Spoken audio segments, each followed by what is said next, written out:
राजस्थान में अभी जो रिसेंटली लीक हुआ था पेपर उसका कैंसिल हुआ था, आप गूगल कर लीजिए। नहीं हुआ, कैंसिल क्यों नहीं करा? वो तो मिनिस्टर असेंबली में आके रो रहा था कि मेरे गांव के बच्चों का क्या कसूर है, उनको पेपर नहीं मिला, लीक हुआ।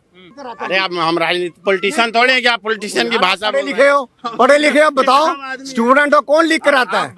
जो इन्वॉल्व होता है। वो बीजेपी के लिए बोल रहे हैं, अगर सरकार में तो वो बायस्ड है। और आप क्या हो फिर? हम कह रहे हैं कि जो हम कह रहे हैं दोनों सरकार की गलती है, उसकी थी तो वो गई। के ओपिनियन में ऐसे काम जो आप देखते हो कि विपक्षी पार्टियां जो है मोदी सरकार से बेहतर कर लेंगे।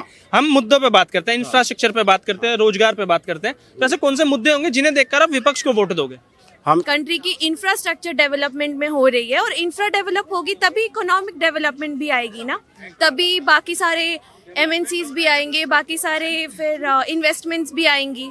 तो of course I feel safe in my country. तो मुझे तो लग रहा है, जी हाँ, मैं सपोर्ट में हूँ। देखिए सीएए, जहाँ तक मैं जितना पढ़ी हूँ और मैं जितना सुनी हूँ, वो कहीं नहीं बोलता कि किसी की नागरिकता छीनी जाएगी। वो बोलता है कि जो लोग आए हैं उनको मतलब नागरिकता देंगे। अगर वो लोग के पास नहीं है, अगर वो प्रॉपर चैनल से आए हैं तो उनको देंगे। राजस्थान में पेपर लीक हुआ, आपको पता है 20-20 करोड़ में पेपर बिकता रहा। और उनका राजस्थान में का मिनिस्टर असेंबली में बोल रहा है कि मेरे बच्चों का क्या कसूर है, जो 60% नंबर लेके आ रहे हैं उनका क्या कसूर है? वो उनका है कि कोटा वालों को, कोटा इंजीनियरिंग के जहाँ कोचिंग सेंटर है, वो इनको 20-20 करोड़ में अंधभक्त तो उसका फायदा गिना देंगे कि जैसे देखिए पेपर लीक हुआ, अभी कोई अभ्यर्थी ऐसा होगा जो अपने टाइम से नहीं दे पाया होगा, तैयारी नहीं कर पाया होगा, और पेपर लीक हुआ, कैंसिल हुआ, उसको ज्यादा टाइम मिल गया, तो उसके लिए तो पेपर लीक होना बढ़िया हो गया। तो ये अंधभक्त ऐसे है जो पेपर लीक में वो तो पेपर लीक हुआ, वो कैंसिल हो गया, तो सही बात है। का फेल्योर है पेपर लीक होना, एकदम 100% फेलियर है। और पेपर ये लापरवाही दर्शाता है कि युवाओं के भविष्य के लिए सरकार किस हद तक लापरवाह है। एक बार पेपर लीक हो तो इसको मान सकते हैं कि चलिए पेपर लीक हो रहा है। इसके पहले भी पुलिस का लीक हुआ था, इसके पहले यूपी टेट का लीक हुआ था, ये तो रेगुलरली अंतराल पे लीक हो रहा है। तो कौन सी सरकार में पेपर लीक नहीं होता? जिस सरकार में पेपर लीक होता है उस सरकार को पलट दिया जाता है। जैसे अभी राजस्थान में हुआ था, देखिए वहाँ के युवाओं ने पलट दिया, तो इस सरकार में भी हो रहा है। तो इसका ये मतलब कि दूसरी सरकारें लीक कर रही हैं तो ये भी सरकार लीक करेगी। इस सरकार में पेपर कैंसिल हो रहा है, दूसरी सरकार में एक पेपर का नाम बताओ जो कैंसिल हुआ, दोबारा करवाया गया हो। नहीं, राजस्थान में अभी जो रिसेंटली लीक हुआ था पेपर उसका कैंसिल हुआ था, आप गूगल कर लीजिए। नहीं हुआ, कैंसिल क्यों नहीं करा? वो तो मिनिस्टर असेंबली में आके रो रहा था कि मेरे गांव के बच्चों का क्या कसूर है, उनको पेपर नहीं मिला, लीक हुआ। 20-20 करोड़ रुपए में आप ये गवर्नमेंट ही बेच दी है। कोटा में जो कोचिंग इंस्टीट्यूट चल रहे हैं, वो कैसे उनके बच्चे सिर्फ फर्स्ट आते हैं, बाकी सारे हिंदुस्तान के बच्चे वैसे ही हैं क्या? तो ये गवर्नमेंट की इन्वॉल्वमेंट होती है बीच में। ये आप किसी तरीके से देखो या ना मान रहे हैं ना कि यूपी गवर्नमेंट इन्वॉल्व थी पेपर लीक करने में, कैंसिलेशन में उसने उसी समय कैंसिल कर दिया। बायस्ड है, आप एक नजरिया नहीं रखते दोनों के लिए, आप दोनों के लिए एक नजरिया नहीं, उसने उसी समय कैंसिल कर दिया। क्यों? उसको पता ना, नहीं करते कभी कैंसिल, वो कभी कैंसिल नहीं करते हैं। फर्स्ट टाइम ना कैंसिल कोई नहीं करता। जितनी होना यहाँ तो नियति बन गई है, पेपर कैंसिल होना, पेपर लीक होना, पेपर कैंसिल होना। पेपर कैंसिल होना कहाँ हो रहा है? कैसे नहीं हुआ ना पुलिस का हो चुका, यूपी टेट का हो चुका, रिसेंटली यूपी में ही हुआ ना, यूपी में कैंसिलेशन हुआ और किसी जगह नहीं हुआ। राजस्थान में पेपर लीक हुआ, कैंसिल हुआ कभी नहीं हुआ। आप अन्य बताओ कौन सा हुआ? जो भी लीक हुआ, गूगल का जमाना, नाम बताओ, नाम बताओ, आप वहाँ देख लो। नाम बताओ सर। आपको पता नहीं, आप बताइए नहीं, आप बताइए कौन सा पेपर जो लीक हुआ कैंसिल हुआ ही नहीं। मैं तो बता रहा हूँ यूपी का कैंसिल, यूपी का लीक हुआ कैंसिल हो गया। नहीं, आप यूपी का कैंसिल, कौन सा पेपर कैंसिल हुआ? मैं बताता हूँ जेईटी का, नीट के हुए, एक बताओ, नीट का हुआ कि नहीं? एक मिनट, नीट क्या है आप बताइए, एक मिनट। नीट आप क्या समझते हैं? क्या समझते हैं? नीट के लिए राज्य का है, इंजीनियरिंग का है, या इसमें क्या है?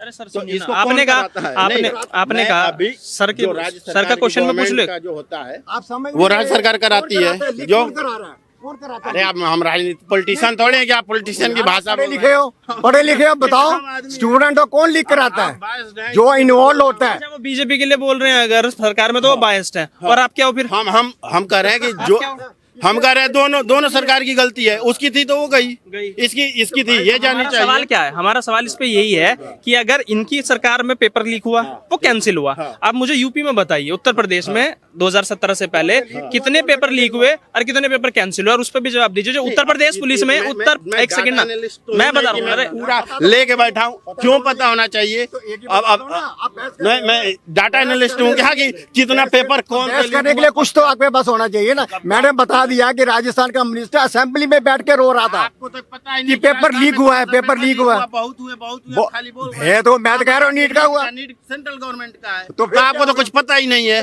आप तो एक दिमाग में भर के आए कि राजस्थान गलत है, राजस्थान हुआ, आपको ये तक नहीं आप नहीं मैं भी चलता फिरता आया हूँ। हाँ, भर के कैसे आए हैं? हम तो बच्चों के साथ घूमने के लिए आए हैं।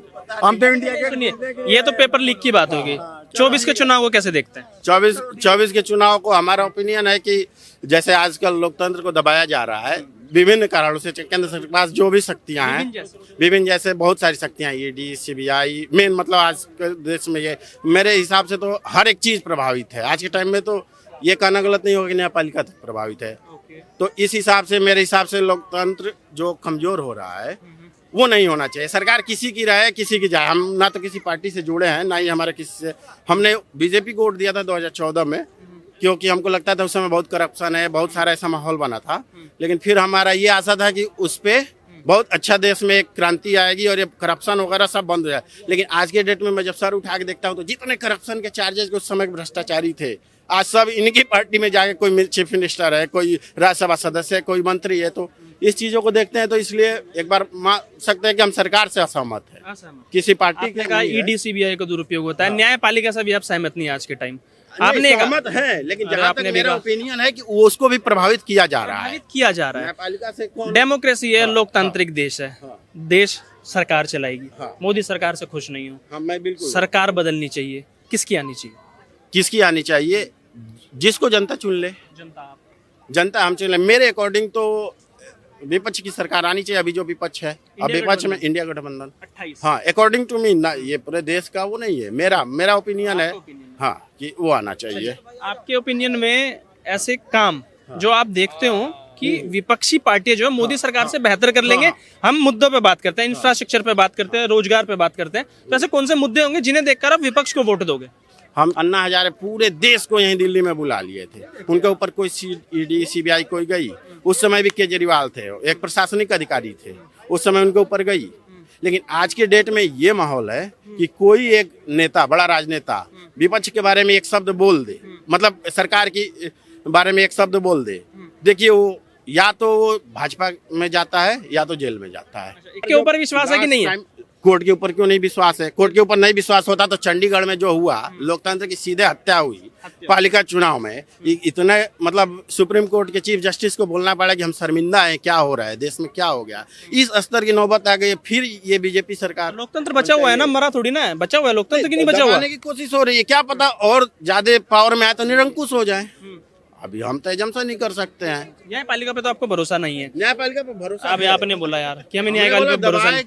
दबाने की कोशिश हो रही, नहीं न्यायपालिका पे भरोसा होता तो ये बताइए चंडीगढ़ नगर निगम में आपका वो जीत पाता, बन पाता, निर्वाचित हो पाता मेयर, लेकिन वो बना ना।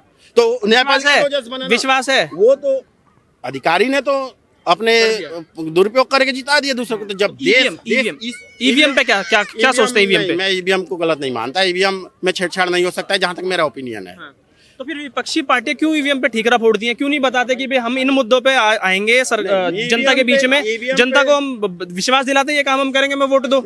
ईवीएम पे कोई विपक्षी पार्टी, जो एक दो छोटी पार्टी को छोड़ के कोई पार्टी ये नहीं बोलती है कि ईवीएम से सेटिंग होती है। सभी बोलती है। कौन एक पार्टी ने नहीं बोला? अकॉर्डिंग बसपा ने बोला था जब हारा था चुनाव, उसके बाद सभी इसके प्रासंगिकता पे सवाल उठाते हैं कि और सारे डेवलप कंट्री देश के, जैसे अमेरिका है, वहाँ सब जगह मत पत्र। कांग्रेस बोलती है छाती पीट के, आम आदमी पार्टी बोलती है छाती पीट के ईवीएम से जीत गए, ये नहीं यही बोलते हैं ईवीएम है क्या? सीधा स्टेटमेंट है उनका। आपको क्या बोलेंगे 24 के चुनाव? अभी तो स्टार्ट होने वाला है, देखते हैं, लेट्स होप आएंगे तो मोदी जी ही। मोदी जी। ये लोगों का वक्त है। सर एक तो भाषा का थोड़ा सा, भाषा का ध्यान रखिए। भाषा का, आपको चमचा कोई बोले, आपको चमचा बोले कोई, हमने कभी किसी आपको पार्टी का चमचा नाम बोले, लिया? आपको मैंने चमचा किसी बोले, पार्टी का नाम लिया? तो थोड़ा शब्दों का ध्यान रखिए। मैंने बोला शब्दों का कि ध्यान आएंगे तो रखिए, राहुल जी। शब्दों का ध्यान, सबके मुद्दे पे बात हो रही है। शांत शांत शांत। अभी क्या क्यों लगता है ये मोदी सरकार आएंगे? देखिए, अभी जिस रफ्तार से कंट्री का डेवलपमेंट हो रहा है, और एक्चुअली हो रहा है, अभी कहीं भी आप जाओ, कोई भी जैसे स्टेट गवर्नमेंट रहती है, ठीक है, तो वो जब तक साथ में, जैसे आप अभी यूपी ही जाओ, यूपी एक्चुअली बहुत ज़्यादा सेफ हो चुकी है लड़कियों के पर्सपेक्टिव से भी। देखिए, कभी ना कभी मिसफॉर्चून्स वो जो होता है वो बहुत ही दर्दनाक है, उसके लिए खेद है, उसके लिए बहुत खेद है, लेकिन इन जनरल आप जाओ तो कंट्री सेफ हो चुका है, इन जनरली भी बहुत सेफ हो चुकी है। प्लस अभी आप कहीं पे भी जाओ, आप एक साल में देखो, आप इधर आप कहीं पे भी जाओ, जैसे आप देखो, जैसे मेरे ही होम टाउन में एक साल पहले जिधर रोड नहीं थी, अभी वहाँ पे with in 3 months, with in 6 months नए नए रोड बन रहे, इतने टनल्स बन रहे, इतने ब्रिजेस बन रहे। तो ऑब्वियसली कंट्री की इंफ्रास्ट्रक्चर डेवलपमेंट में हो रही है, और इंफ्रा डेवलप होगी तभी इकोनॉमिक डेवलपमेंट भी आएगी ना, तभी बाकी सारे एमएनसीज भी आएंगे, बाकी सारे फिर इन्वेस्टमेंट्स भी आएंगी। तो of course I feel safe in my country, तो मुझे तो लग रहा है कि डेवलपमेंट तो काफ़ी है। लेकिन राहुल गांधी कहते हैं कि सिर्फ 2 धर्मों को लड़ाने की राजनीति करते हैं भारतीय जनता पार्टी की सरकार, कोई विकास नहीं हुआ है, अडानी अंबानी को अमीर बनाया जा रहा है, बाकी सब गरीब बनते जा रहे हैं, उसको लेके क्या सोचे? तो अभी राहुल गांधी की पार्टी तेलंगाना में खुद ही अडानी जी के इतने सारे इन्वेस्टमेंट की है, वो क्यों बोल रहे हैं ऐसा, अब वो जाने। अभी राहुल गांधी तो ये भी बोल रहे थे ना कि एमआरपी मतलब मिनिमम रिटेल प्राइस, अभी क्या बोल सकते हैं उसके आगे। अच्छा, कैसे देखते हैं उनको? अगर वो लीड करते हैं देश को तो कुछ कर पाएंगे? मैं कमेंट नहीं कर सकती अभी, अगर किसी का कैलिबर नहीं देखा तब तक कमेंट नहीं कर सकती, मैं कमेंट करना भी नहीं चाहती उस पर। अच्छा, मोदी सरकार के 2014 से बाद के और 14 से पहले के जो कार्यकाल था, 14 से पहले का, 14 के बाद का, उसमें बदलाव नजर आता है आपको? हाँ, काफ़ी बदलाव नज़र आता है। जैसे अभी देखिए, मैं मेरे एज के पर्सपेक्टिव से बता सकती हूँ, मैं बहुत ज़्यादा नहीं, बट जैसे कैश ट्रांजैक्शंस पहले बहुत ज़्यादा कैरी करके घूमना पड़ता था, अभी नहीं, अभी मैं कुछ भी नहीं लाई हूँ, मतलब पर्स पर खाली है, इसमें पैसे नहीं है। तो जितने भी यूपीआई वगैरह ले लो सिस्टम आप, प्लस हाँ, प्लस जैसा ये अभी सेंट्रल विस्टा जैसे बनने वाला है, अभी आप यहीं देख लो, कर्तव्य पथ देख लो, लोग बोलते हैं कि मतलब इंफ्रा डेवलप करके आप क्या करोगे। अभी आप देखो, यहाँ पे इतने लोग हैं और वहाँ पे इतने सारे सब पानी पूरी वाले, झालमुड़ी वाले, कितने लोग हैं, तो ऑफकोर्स उनकी रोजी रोटी भी चल रही है ना। तो आप इंफ्रा डेवलप करोगे तो कैश फ्लो तो होगा अच्छा, इकॉनमी तो बढ़ेगी अच्छी। अब अगर आप बोलोगे कि वो कोई जॉब नहीं है, तो फिर तो वो आपकी मानसिकता है, लोग कैसे परसीव करें। अच्छा, आप कैसे देखते हैं, जैसे किसान आंदोलन चल रहा है, अभी यूसीसी भी आया था, अभी उत्तराखंड में लागू हुआ, उत्तराखंड में लागू होने के बाद हल्द्वानी में जिस तरीके की स्थिति बन गई, फिर बरेली से ऐसी खबरें आने लगी, तो एक आरोप लगाया जा रहा है कि देश का किसान और मुसलमान दोनों ही मोदी सरकार से खुश नहीं है। क्या मानते हैं, कैसे देखते हैं इन सबको? देखिए, जहाँ तक किसान आंदोलन की बात हो रही है, तो ऑफ कोर्स जहाँ तक मैं जितना यूट्यूब में जितने जैसे पत्रकार हैं उनको देख करके क्या समझी हूँ कि ऑफ कोर्स किसी भी चीज़ पे एमएसपी फिक्स करना थोड़ा सा मुश्किल होता ही है, क्योंकि सर्कमस्टांस एक जैसी नहीं रहती हमेशा। पेट्रोल के रेट बढ़ेंगे या डीजल के रेट बढ़ेंगे, अभी वॉर हो गया यूक्रेन में, उसके कारण अलग अलग रेट्स बढ़ेंगे, तो फ्लक्चुएशंस तो आएंगे। उसमें कैसे आप एक्सपेक्ट करते हो कि हम एक रेट सेट करके सबको दे। अगर आपको सेट करना भी है तो आप थोड़ा सोच समझ के प्रॉपर्ली सेट करें। 358 या समथिंग 250 कुछ, तो अगर वो लोग वीट का रेट बता रहे, जितना मैं देखी हूँ न्यूज़ में। अच्छा, जैसे यूसीसी की बात करते हैं, uniform civil code, 1 nation 1 election की बात करते हैं मोदी जी, ये सारे होने चाहिए। जो उनका एक मुद्दा है, लगता है 2024 में आके ये कंप्लीट करने वाले हैं। सीए को लेकर भी बात होती है, इन सब के सपोर्ट में है क्या देश का युवा, या आप सपोर्ट में है इनके?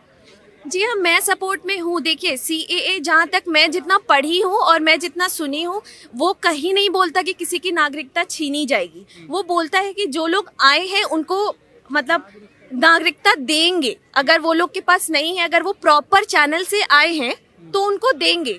अब किसी भी कंट्री में देख लो, अगर अमेरिका अपने इलीगल माइग्रेंट को हटाए, इमिग्रेंट्स को हटाए, तो वो आप लोग बड़ा सेलिब्रेट करते हो, और वहीं हम इंडिया वाले हटाए तो हम लोग ऐसा रिग्रेसिव और फिर फैसिस्ट कहलाते, तो ये तो गलत चीज़ है ना। और जो विपक्षी पार्टी इनको सपोर्ट करती है, जैसे राहुल गांधी ने कहा कि हमारी सरकार आएगी हम पूरी एमएसपी दे देंगे, और आरक्षण को जो 50% है उसको हम पूरा 100% कर देंगे, उनका वोट बैंक तो कहीं ना कहीं उधर जाएगा।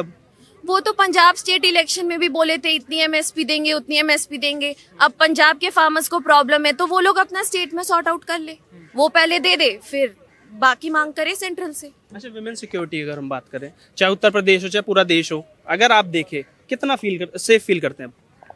देखिए सेफ तो मैं फील करती हूँ। अभी